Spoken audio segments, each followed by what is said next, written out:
What's going on, everybody?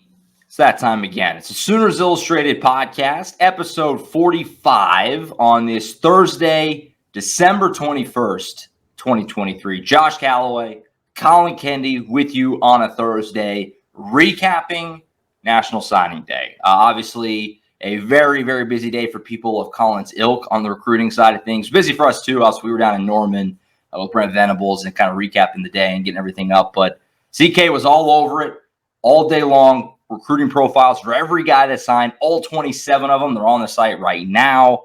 And Collin and I are going to recap the day and kind of wrap up this class now that it's, ink to paper. It's official. All these guys are in.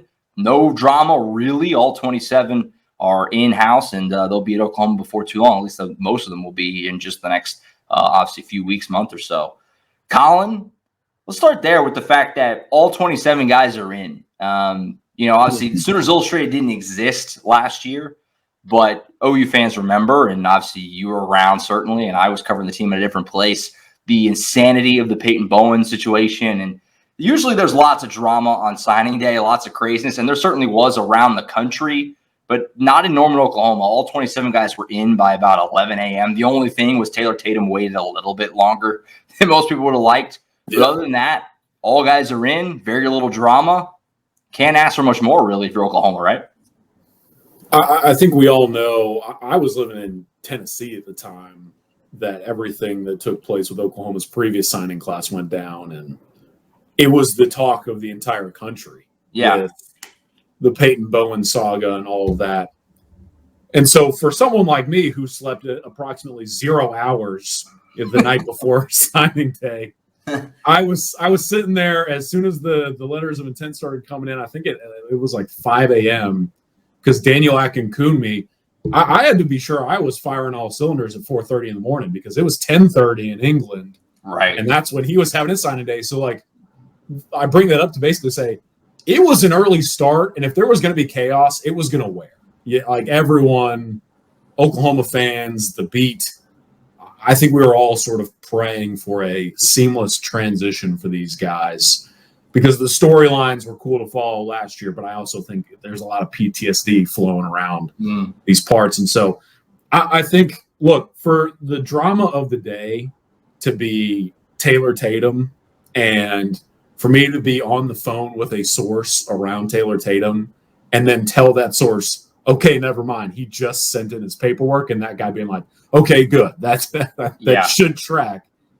I don't think you can ask much more if you're an Oklahoma fan, right? So yeah, it's huge. I think it's something that gets taken for granted, but I believe a couple of the coaching staff put something to the effect of like all 27 are in, top 10 class, done. And it was basically all wrapped up even before Brent Venables was done with his press conference, right? So yeah, this is a really exciting group for Oklahoma and its fan base, and it's the group that's going to take them into the SEC. So the seamless transition is certainly welcomed.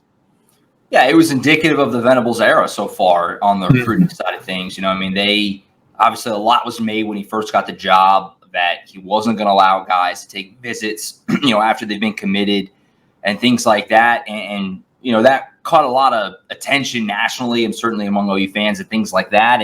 But you kind of seen that pay out. I mean, the number of guys who have decommitted, it's still going to happen. It's still college football, still recruits, but there's been a lot less of kind of drama-filled recruitments, it seems like, the last few years under Brent. And that was on display in this signing day, and the fact that all 27 guys, a lot of these guys have been committed for a long time, never really wavered that much at all. And then they all signed on signing day. And like you said, I mean, Venables' presser was at 10:30 in the morning. By the time he got to the podium, the only one that hadn't signed was Taylor Tatum, and then he signed in the middle of Venables' press conference. He had, 20 minutes in, he got informed, and he was able to just sit there and talk about Tatum for a few minutes. So not bad at all if you're Oklahoma. Yeah. You didn't have to sweat it too much. I mean, everybody was going to be – with the big guys like Tatum, like David Stone, any of these big, 5-star, number one running back like Tatum is – you're going to be worried and a little nervous just until it's official because they're such a talented prospect. But there really wasn't a lot of drama, which is, I think most of you fans certainly appreciate that. Because, yeah, like you said, last year was a circus. And so this year, a little more cut and dry. I'm fascinated now, too, because it allows Oklahoma, going off of this, to really zero in on its other recruiting efforts that have to take place the rest of the way. Now, Right. we're going to get into the guys that obviously signed, but I think that's another thing you really have to appreciate about the day. And to your point, I think this is a testament to not just Brent Venables' recruiting strategy, but the kind of guys that this Oklahoma staff is choosing to recruit, right? Mm-hmm. I think when Brent came in, not only people on the outside, but I would even say people on the inside, like the fan base for Oklahoma, there was probably a lot of questions surrounding Brent's personal preference of individual as he goes through the recruiting process. He wasn't involved with every 5-star. He made it very apparent that they were going to recruit the player off the field as much as the player on the field. And when you see all of these flips and all of these storylines through signing day, a lot of that is because of just how many influences are around the recruiting process these days. And I think you look at this class, these are 27 guys that for the most part are focused, they're zeroed in, and they know what they want. And that's who Brent prefers to have on campus. Obviously, the no visit policy, right? And I'm going to be honest with everybody. Like, there are guys on this list who took quote unquote visits to other places. But for the most part, those visits were more on the effect of going to see a place with some teammates who are being recruited by that school. Or, oh, the game's right down the street. It's a big game. Maybe I'll go check it out type of thing. Like being a football fan more than an actual recruit. And so the summation of this is to get 27 guys for a class that's currently number 9 overall, 8 in the composite as far as just recruiting. So strictly a top 10 class, largely on the back of these recruits, not the transfers. Yeah, it's a really special group because it's not only incredibly talented, but again, these are the kind of guys Oklahoma wants in-house to not only play in the Southeastern Conference, but to maintain continuity and stability and to represent the program well in the community. And so that's another thing you just simply can't take for granted because they're not only helping go through a drama-less signing day, but now this Oklahoma coaching staff can bring all these guys in and say, all right, let's go get the final few to make this really special group even better. Absolutely. I certainly want to get your thoughts on individual guys. We'll do that in just a second. But in general, something that caught my attention certainly yesterday at Venables' press conference, he's been here for 3 classes now, 2 full cycles. The first year was kind of thrown together. He still managed to get in the top 10. He'd been in the top 10 all 3 times. The quote that caught my attention was that he feels like that one was the one they signed yesterday was the best one so far now of the 3. How do you feel like just in general, and again, last year's was higher rated if you want to go by rankings and things like that. How do you feel like in general Oklahoma did here? Is this, do you agree with that estimation? Do you think this is probably the best crop? Is it more that he fit the needs? You look at what they did on the defensive line, of course. Just overall, how would you feel like Oklahoma made out here? I mean, do you feel like the Sooners going into the SEC next year, paired that with the class they just had, that they're kind of got the ball rolling the right way? How would you kind of wrap up this group? And again, it's not necessarily done either. This December signing day is completely just overshadowed the February one. They can obviously add more guys, and they very well may. But as of now, this 2024 crop, where would you kind of rate it? How would you kind of balance in how well Oklahoma did?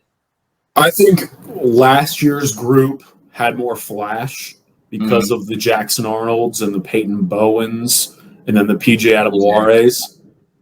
But this group to me is not only maybe more of a complete group, because I think it not only is a class that addresses specific needs very well, I think there are a lot more guys in this group, to be quite honest with you, who I can make a case for you that could play on day one. And I don't think that's something you can take for granted if you're an Oklahoma fan, because there are a lot of really talented players in last year's class. But I would also make the case a lot of players from last year's group needed some time to develop. I look at this class, and I think that the top 5, 6, 7 kids are legitimately guys who could play on day one. And you just kind of knew a lot of those dudes from last year's group, they were highly rated.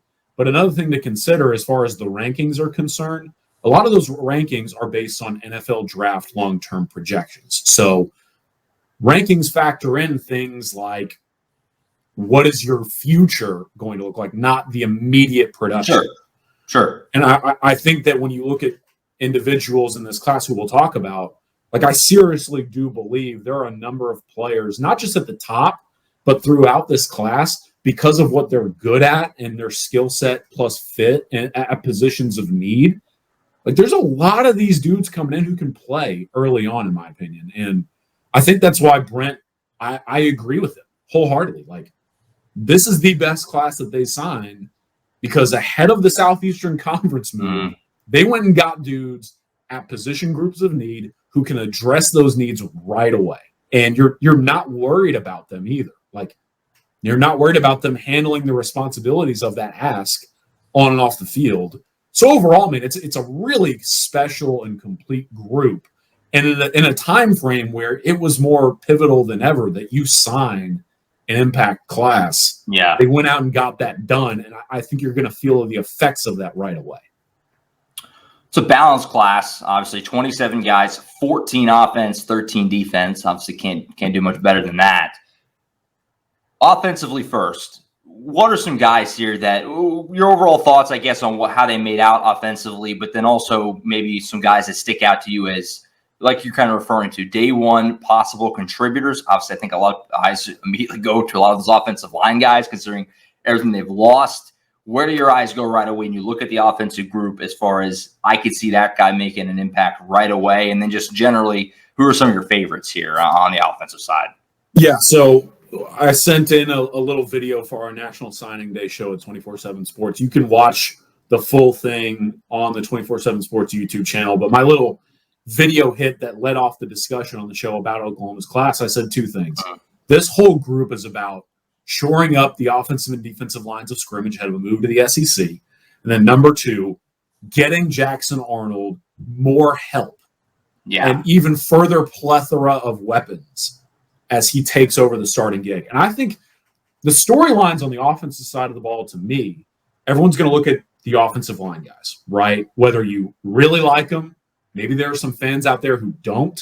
Obviously, we've seen that discourse all over Twitter. Then you probably look at Taylor Tate. Like those, to me, are the things that grab. I think this wide receiver class is really good, man. And specifically, it's because they went out and Gabe Brooks, one of our national scouting analysts, wrote a column about this like a really long time ago. And I don't want fans to forget this. Sometimes there are programs out there who recruit 4 or 5 wide receivers in a cycle, but they're all very highly rated players. And so you go get them because they're highly rated, but maybe they're kind of similar skill sets, or they're a lot of developmental guys. And then that's when you kind of see a lot of turnover in the receiver room, right? When you're getting dudes who kind of have the same timeline or skill set. I look at this receiver class that Emmett Jones signed, and exactly to Gabe Brooks' previous point, this is a receiver group that complements each other incredibly well. And it's because there's really not a ton of guys that they're bringing in at the receiver position who are all that alike. I look at Zion Kearney. To me, I truly believe there is like some CD Lamb in him. You think about it. CD came from Greater Houston.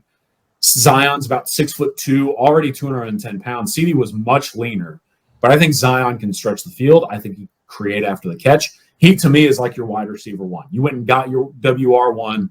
That's who you need to go get. But man, you look at this. From Ivan Carrion, who's 6'6" and already around 200 pounds. Huge. Like that's your big dude on the perimeter who's going to be a problem in the red zone, who's going to be a problem downfield. But then you sign guys like Zion Raggins, KJ Daniels, these really fast, smaller wide receivers who are obviously nowhere close to the height or weight of Zion or even, obviously, Ivan. Sure. But why do you bring those guys in? Well, if I have Zion on one end and then I have Ivan on the other, if I have two dudes in the slot who run, I mean, as fast as anybody in the country, what do you do if you're an opposing defensive coordinator? Truly, what is the call? And I think that's why it's a really fascinating overall incoming wide receiver class, is because they're different skill sets that allow you to present different looks on the perimeter to an opposing defense. Like I think you could put Zion Raggins on the outside, and all of a sudden, your call has to account for that because your safety and your corner is going to have to understand, okay, this guy runs like 4.3 already. If he starts running vertically and then Zion Kearney is in the slot underneath, they have a serious ability to either stretch us or attack underneath for yards after catch opportunity with a dude who's already like built like a running back or taller too. So yeah, really impressive incoming wide receiver core. Obviously the offensive line, the running backs are really good, but this is the other thing that I talked about in my little signing day hit that I wanted to expand on a little bit more. To get Devon Mitchell, in my opinion, is like that's huge. I could make an argument he's the most important offensive signing of the class. And look, he's going to be a high school senior by the time he's playing. So like I'm not sitting here telling you that this dude is like an all SEC tight end day one as technically a high school senior. But the way that they needed to go out and get their guy, and he's been tight end one for I couldn't tell you how long, to be honest, right? Yeah. Then you factor in, okay, they have a serious need at tight end. There's just not a lot of talent in that room that's all that proven either.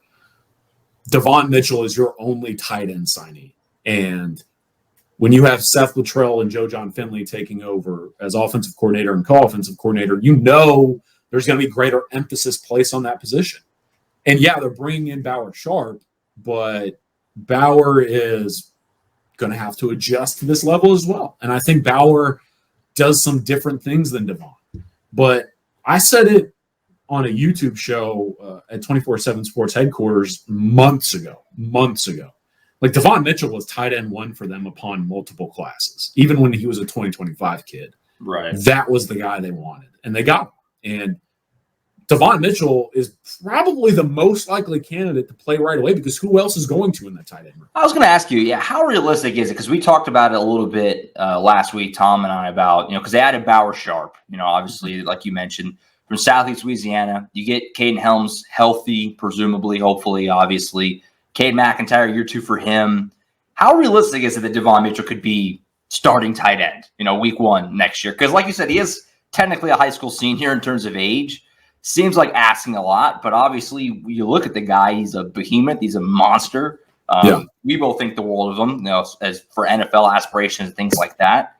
Could he be the guy right away? I think a lot of fans have kind of been asking themselves that, like, how realistic is it in your mind that he could be a big part of the offense right away next year? If he's not tight end 1, I seriously think he's tight end 2 because and look, I don't want to take anything away from the other guys, but I do believe that one of the reasons why they went and got Bauer Sharp is because they felt like this guy can complement Devon well, not take snaps away from him.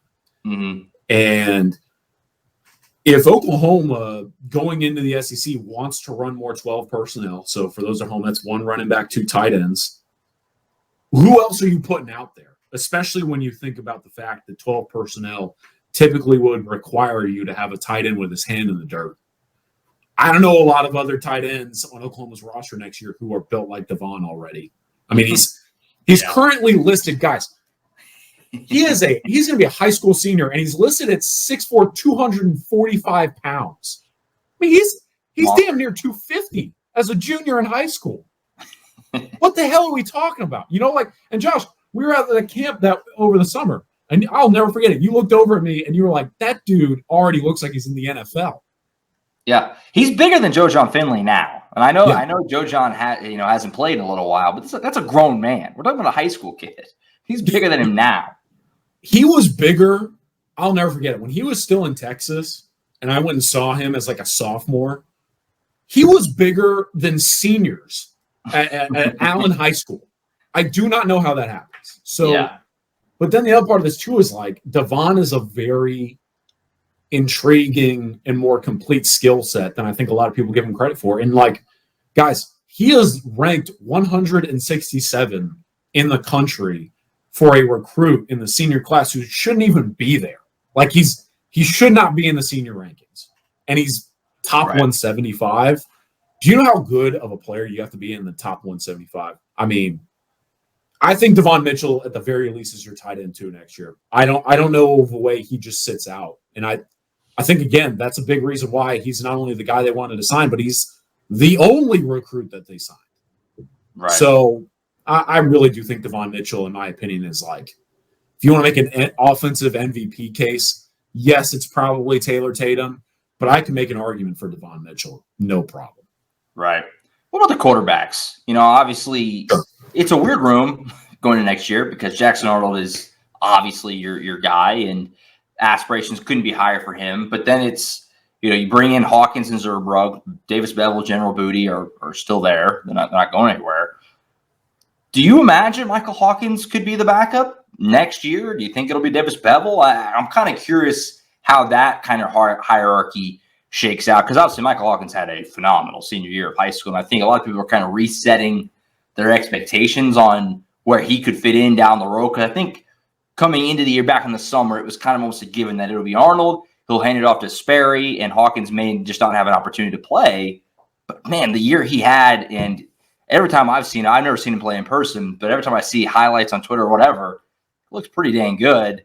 How quickly, or where do you think Hawkins kind of fits in here as Arnold's backup right away, or is he lower in the totem pole? I really hope that he's competing for quarterback 2 snaps going into next season, because I'm trying to say this in the most respectful way possible. I don't know of a talent in that room that matches Michael Hawkins. Mm-hmm. Mm-hmm. I remember the Red River game. Let's just put that out there, Yeah. So moving on, I think Michael Hawkins, look, I think a lot of people understand he will need to develop, but he has developed very well over the course of his high school career. I saw him as a very young player, very, very young player at Allen, and his transition. I think Hawkins, the encouraging part of his game, and I kind of broke this down briefly in his profile, is like he does 2 things really well that, in my opinion, are traits you would want to look for in a incoming freshman quarterback. He's incredibly athletic and mobile in the pocket. He's not strictly just a running quarterback. I think he's very good at obviously picking up yardage with his legs. And so if you're a young player who can rely on your athleticism in tricky moments, like that's going to bail you out of situations that non-mobile quarterbacks might have to suffer through, right? But then I think Hawkins, he's very, very good at attacking vertically. That's his preferred throw. And you can see it on tape. I mean, I encourage people to go look at Michael Hawkins' senior film. He just put it out, I think, 6 days ago. And it starts with a whole lot of him damaging defenses with his legs. I mean, he is burning through defenses with the ball. And then the rest of the film is him attacking vertically with his arm. And you can take a guy through some things, but because he has that confidence to stretch the field vertically or attack on the ground, I feel like Hawkins, plus if you get him, he's obviously going to be working with the program early in the process. And I think that's huge for him. Mm-hmm. It's obviously very much out there. He's going to go through practices with the team. His dad put out something to the effect of like, how crazy is it that my son just signed to my alma mater and now he's going to go practice with them in the Alamo Bowl? Yeah.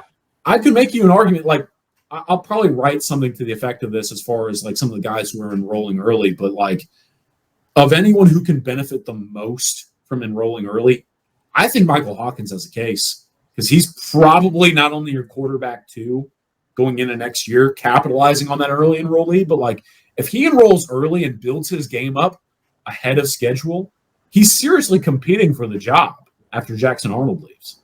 Then that I feel like that's really important to contextualize as far as Hawkins' future. So, yeah, man, this is a really interesting little duo at quarterback, because Zerbrug's another who can stretch the field vertically, incredibly athletic young player.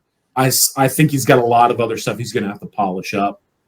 But, yeah, I hope to see Michael Hawkins. I hope around the spring that we're getting buzz out of Oklahoma saying, yeah, like Hawkins is ready to take QB2 snaps going into next year.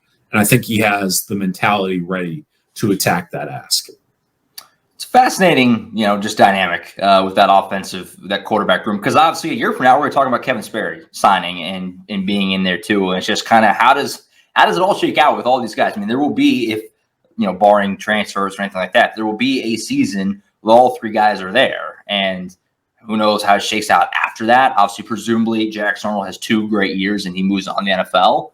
If all goes according to plan, obviously. But if he doesn't? What if he comes back for another year? Or, I don't know. It's gonna be a fun little storyline, obviously, to keep an eye on over the next couple of years. The only other thing with offense, obviously, is those offensive linemen. Hard to probably tell because you have your tackles, presumably, right? With Spencer Brown comes in and Sexton. Everett probably is your center next year. Just trying to figure out the guards. Obviously they're chasing a couple of transfer guys that were in town. So a lot of this probably depends on assuming they can lock down what else they do in the transfer portal, things like that. They've got a bunch of guys coming in here. Do you have one or two in particular that you think could certainly, if needed, maybe be a starting guy on one of those guard spots right away next year? I think Eugene Brooks and Eddie Pierre-Louis are the two guys who could probably come in and play right away. People don't know, like, Eugene Brooks, he was I want to say he was like an 87 rated player at one point. So, like, upper middle tier 3-star player, which is still a really good football player. But a lot of that had to do with the fact that he had not just work to do with his game, but he at one point was pretty out of shape, needed to sort of just go through a whole reform. And I'm pretty sure he dropped like 60 to 80 pounds. And keep in mind, folks, he's 6'4", 320. Okay. He shed like 60 pounds or something crazy like that, reworked his body. So now he's added muscle. He's played tackle, which at one point he kind of just felt like strictly a guard recruit. I think Eugene Brooks is a really talented player who's on the rise rapidly. And not a lot of people have recognized that yet. I mean, whenever his ranking got boosted, I believe, I'm trying to remember what I wrote in his article, but I think he jumped like 243 spots or something rough, like just unprecedented, and Eugene's a really good player, physical in the run game, especially. So, like, if you throw him in there at guard, I feel pretty confident in his abilities to go out and attack. And then Eddie Pierre-Louis, obviously, I mean, Brent talked about it. He looks like a, 3-year NFL veteran at defensive tackle, whatever he said. Yeah. And Eddie Pierre-Louis, the important thing to consider is, he probably needs to grow as an actual offensive lineman, like the technicalities of the game. But when you have a freakish athlete like that already checking in around 340 pounds, throw him in there in the interior of the offensive line and let that dude just go to work. So the overall class is very solid, right? Josh Isosa in state, very interesting player, around 6'4", 305 pounds. You got those guys. Overall, Isaiah Autry, I just saw him. He was at the U.S. Army Bowl here in DFW. Didn't play. I think he had just played in the Mississippi Bowl for all those high school players out there. And he looks, I mean, he's very tall. I think he's all of 6'7". So it's a very solid offensive line class. And there are a couple guys who I think could help you rotationally early on. They're all, to me, guys that will need to come in and develop. But I also think, too, it's important that a lot of these guys are on the upward trajectory, and I think they can carry that over into Norman. Flipping over to defense, obviously, and rightfully so, all the attention goes to that defensive line, the power line, as Todd Bates, Miguel Chavis like to call it. David Stone, your headliner of really the whole class. He's kind of the centerpiece of this thing. Danny Okoye, who you got to see play in Frisco, was just mauling people. He is so fun. Big personality, too, to go with his play. He's going to be a lot of fun to watch. Obviously, then Jaden Jackson, Nigel Smith, Wyatt Gilmore. It's a hell of a crop, at least on paper, and it certainly seems like it's going to be big time. Put it in context for us, Collin, in terms of how good this defensive line group is, because it feels like it's an SEC group, Like, these guys could all play almost anywhere they want, and they're all at Oklahoma. And I guess same question that kind of is the big one is who can contribute right away? Could David Stone be a factor right away, next year? Any of these guys on that defensive line? If he's not, then we need to have talk, right? if David Stone ain't playing in year one, we need to have a discussion about that. But I trust that he will. This is my thing with David, man. Like, people don't know how hard that guy works. Like, right. I know there was some stuff out there about him that I firmly disagree with. He is a 5-star for a reason. And this is the other thing too, is he plays the game with a level of intent that I think should be appreciated. So David, to me, is going to play right away. But like this whole group, it's not just obviously like an SEC group. I mean, it's one of the best in the country. I don't care who you are. Like Big Ten teams, Pac-12 teams that are going to the Big Ten, the ACC. Well, I mean, anywhere across the country, Oklahoma just signed one of the best defensive line hauls in America. And I don't remember the last time that I don't has that ever been said? Right, honestly. Right. And so, I mean, look, man, like Nigel Smith to me is a player who can legitimately come in and play right away, especially consider the fact that he can do a lot of different things. I think he can check off a couple of different alignments or techniques along the defensive front. Obviously, their plan is to play him at end and on the interior. Jaden Jackson, I think, is still maybe the most under-the-radar player in this haul. I think you can make an argument for Wyatt Gilmore because Jaden and David and Nigel and all these guys, Danny Okoye is beloved already.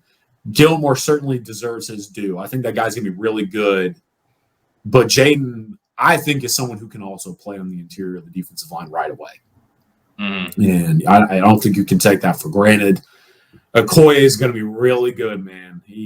What he was doing to people out there at the Army Bowl. And the other thing, too, is it was like he was out there. I think he had a sack, tackle for loss, blah, blah, blah. He forced like an interception, return for a touchdown. He was on kickoff coverage, Josh. He was on kickoff. Oh, he's a freak. Yeah. For those of you at home who don't understand, they put a defensive end on kickoff coverage and said, like, run 50, 60 yards as fast as you can and go hit that guy. I don't know of a lot of the defensive ends that are on kickoff coverage in America. I truly don't.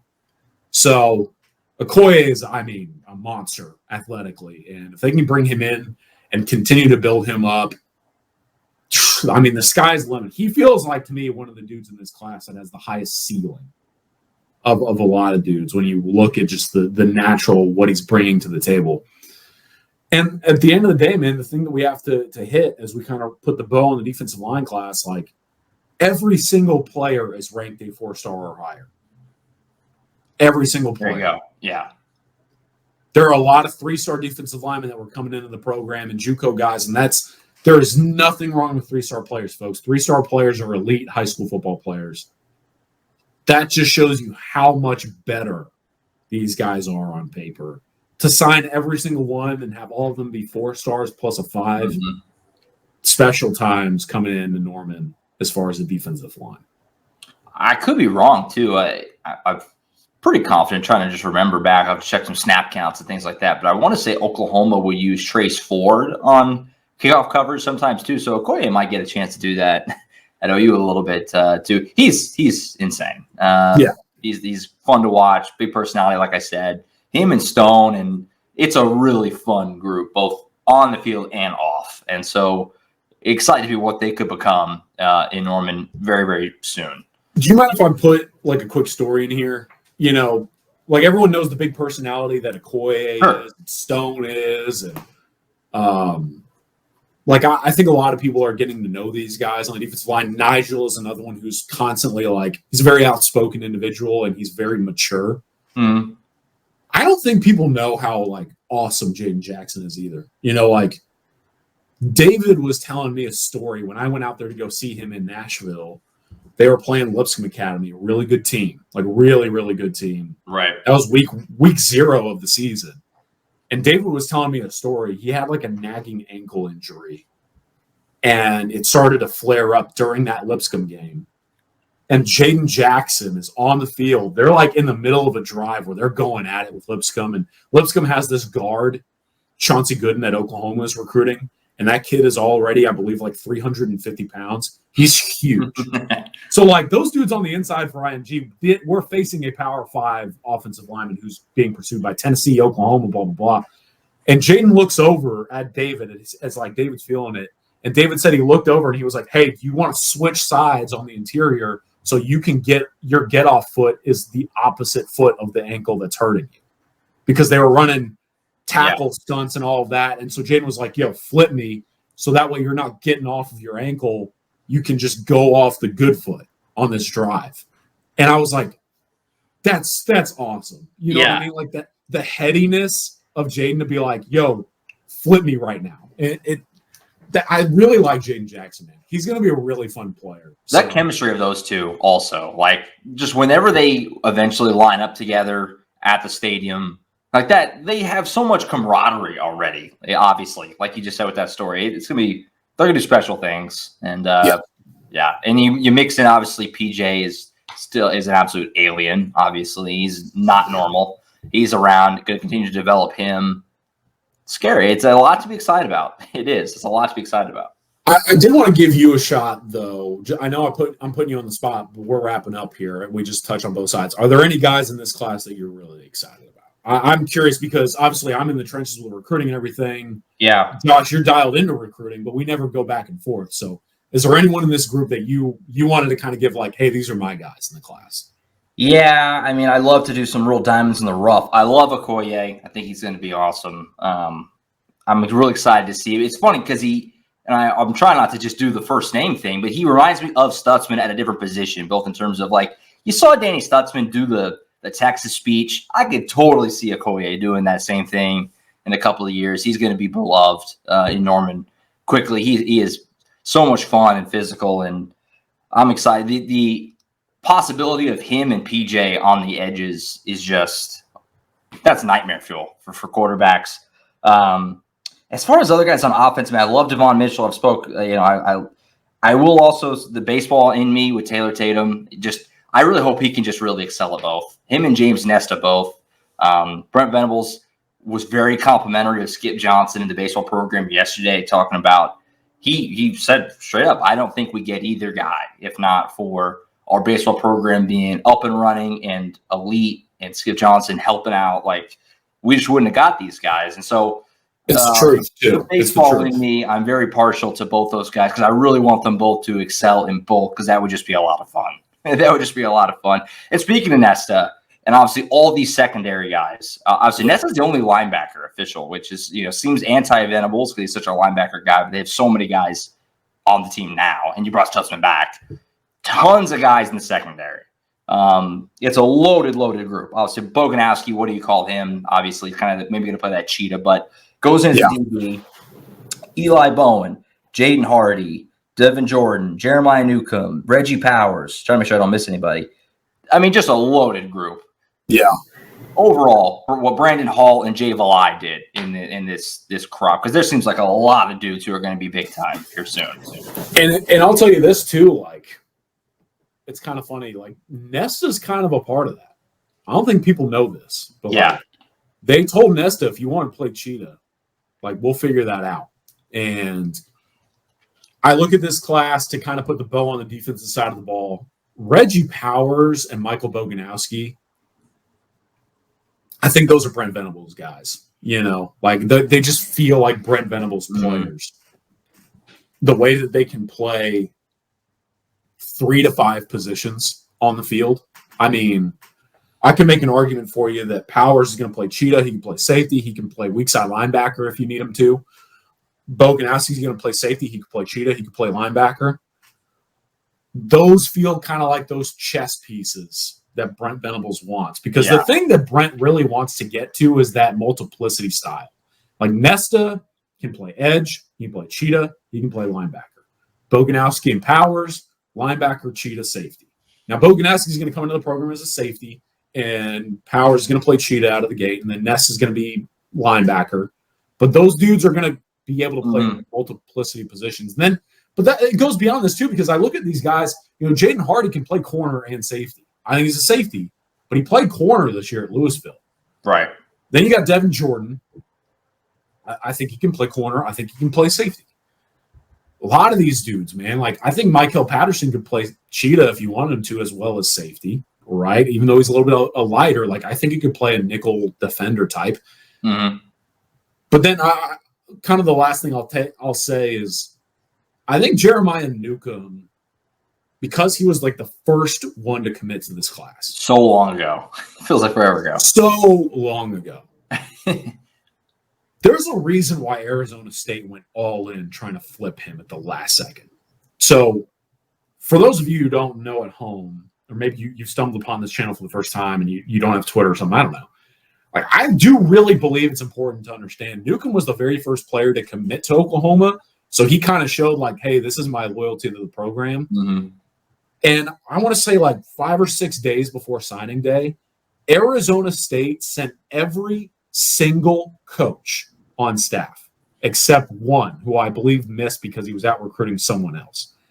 Kenny Dillingham, and I'm pretty sure every single other coach who was allowed to travel for recruiting was in Jeremiah Newcomb's home on the couch trying to get that guy to flip. And Kenny Dillingham, I don't think people understand this either, Josh. Kenny Dillingham in a press conference basically talked about Jeremiah Newcomb specifically before, I think it was a game against Oregon or something. I was reading it. Yeah, I remember. Where Arizona State side is really good on 24/7. Kenny Dillingham basically told the fan base before a big game or something hey, you guys need to pack this place out and get this place going because we have an in-state recruit coming this weekend to watch the game. And turns out Jeremiah Newcomb, I was talking about earlier, he was showing up at Arizona State because I think he lives right down the street or something like that. And other teammates of his were being recruited by Arizona State. He was just there to watch the game. And Kenny Dillingham was oh no, we need to impress this dude and make him think about us. It's crazy. And then they sent the whole staff to his house. And Newcomb's really good, man. He's really good. I mean, he's a 4-star corner, 5'11", 175, probably will play 185 soon, maybe even 190 if they can add a good amount of weight to him. You don't often pull from Arizona. Mm-hmm. Yeah, I think Jeremiah Newcomb I think you can make the argument he's the most under the radar recruit of this class because he's just been a part of it for so long. But there's a reason why, man. Arizona State went all out towards the end to try and get him, and now he's a Sooner. So, yeah, he has been just in the fold forever. And there's something to be said for in the fold that long, never decommits, nothing, and then he signs on signing. It's just no nonsense the whole way for him. So excited to see him. And Brent Venables talked about him. He talked about every guy a little bit in his press conference yesterday, which is on the YouTube channel, by the way. You can watch that. The first 15 minutes, he didn't even take a question. He just launched into talking about the class and talked about every single guy. He at least mentioned everybody's name. That's how Venables kind of rolls. And he talked about every single guy that signed yesterday. So I recommend checking that out to kind of get Venables' thoughts and on every single dude.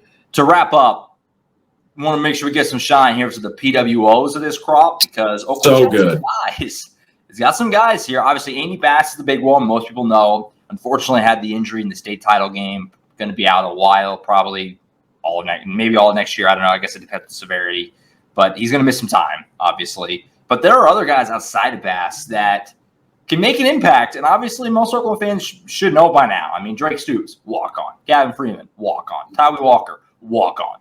These guys can walk on and be big-time players at Oklahoma just the last few years. The names I just mentioned, guys who have played big-time snaps and been big-time part of the team. So what are some PWO names that fans should be aware of here that Oklahoma signed this week? Yeah, I mean, James on our site wrote a whole story about just in-state PWOs. They took a lot of preferred walk-ons this year. And yeah. This is why – so we were talking about before we launched – into the show. Those of y'all watching, for those of you at home, what Oklahoma did from a PWO perspective, in my opinion, cannot be overlooked because it is the future of college football. Period. Mm-hmm. I'm telling y'all right now, when Oklahoma calls players with scholarships from Syracuse, Oklahoma State, so on and so forth, North Texas, and they tell those guys who can play FBS Power 5 to G5 football, walk on here. We'll pay through NIL to take care of your scholarship.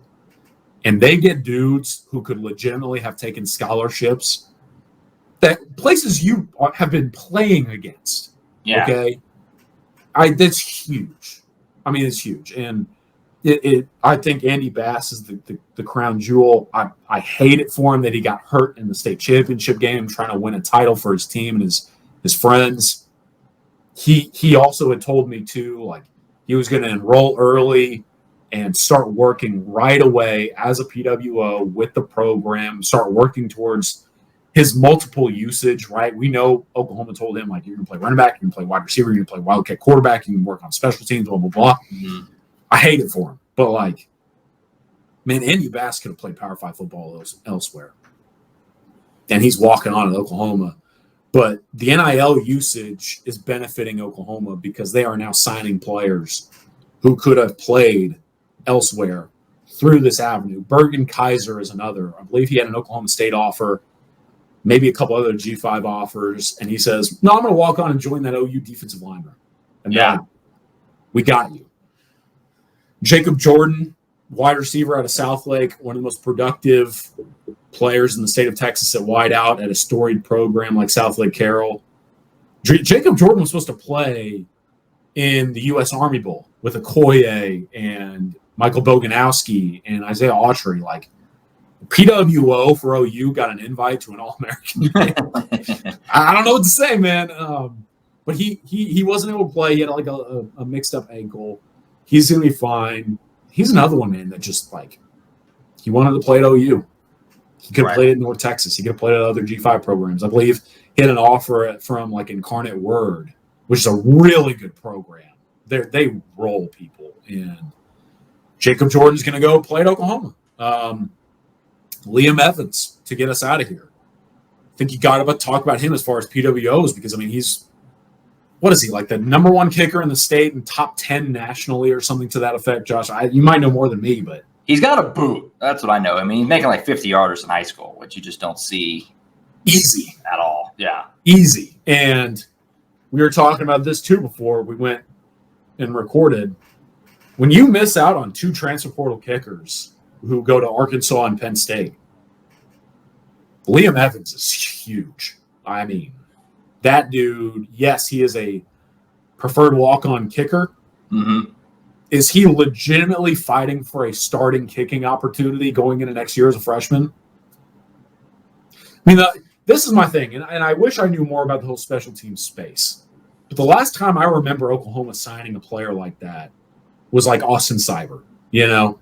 Yeah, right. So his importance for this class – And I talked about this when I was telling our subscribers about the transfer kickers. Like, in the SEC, you got to be good in all 3 phases of the game. Oklahoma was just flat out bad last year in special teams. It's on Liam Evans basically to help fix that. So, again, man, really fascinating PWO group that will be able to contribute.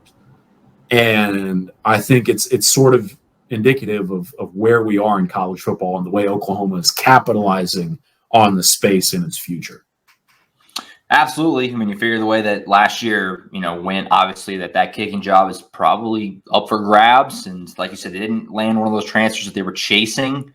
Liam Evans can certainly boot it, and he's planning to get here in spring. James had that scoop a week or 2 ago, and we'll see where he fits in. Certainly an opportunity there for him, I think, probably to compete for that job. So exciting. All right, I think that's it on signing day recap. We thank you so much for tuning in, as always.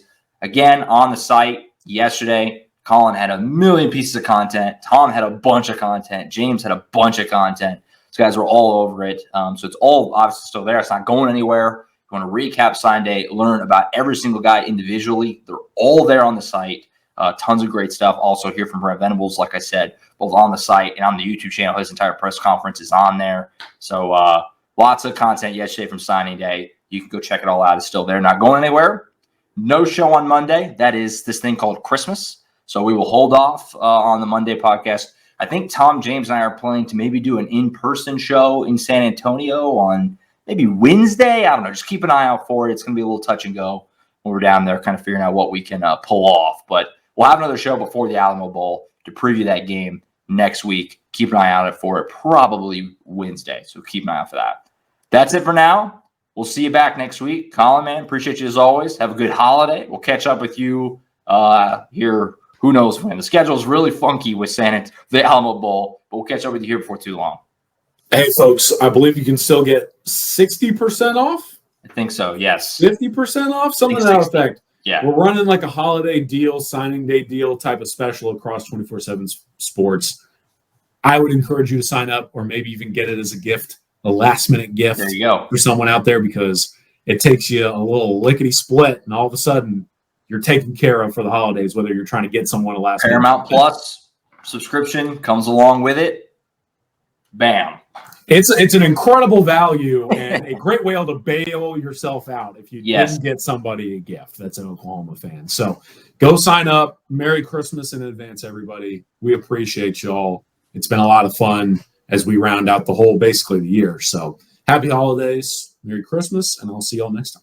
All righty, that's it. We'll catch you guys next week to preview the Alamo Bowl from San Antonio. For Collin Kennedy, I'm Josh Callaway. We'll see you guys next time on the Sooners Illustrated podcast.